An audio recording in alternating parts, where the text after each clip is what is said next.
German center-left Social Democratic Party, SPD, led by the incumbent Vice-Chancellor and Finance Minister Olaf Scholz, won about 26% of the vote in the federal election on Sunday.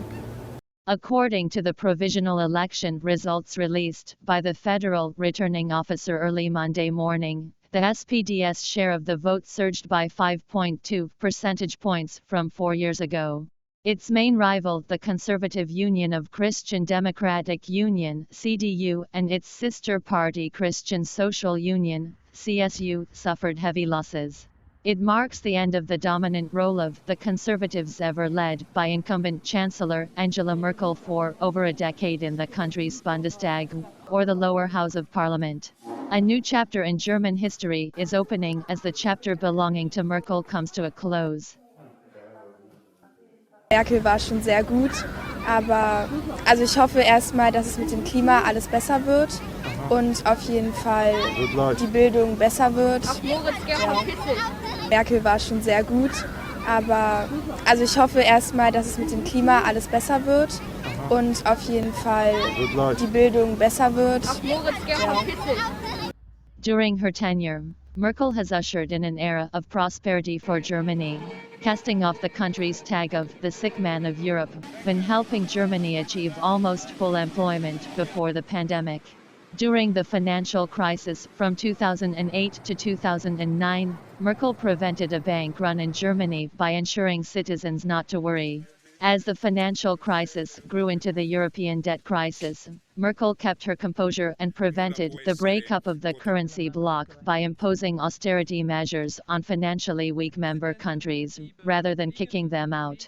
With the refugee crisis starting in 2015, Merkel met an outcry against streams of arriving war refugees from Syria with stoic calm, strengthened her iconic saying, "We can do this."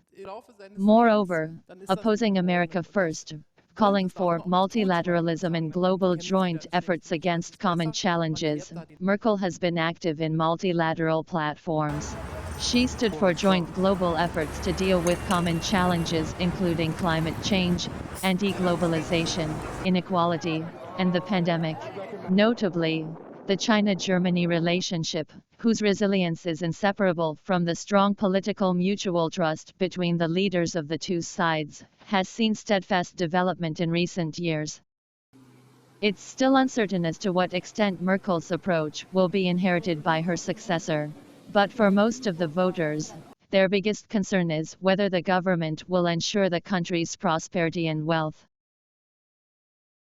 My expectation about the national election is that the central government will ensure Germany's prosperity, Germany's freedom, Germany's wealth. So I think that there are three major issues that are very important, and also several challenges. So one is of course climate change. How will they deal with that? How will they create a basis for our future prosperity? But then it's also about digitization, for example, right? So it's a big issue how the government will help the society and the economy to get to the next technological level. And then it's also about, for example, education, that our children are educated well, and so on. So that's basically my expectation.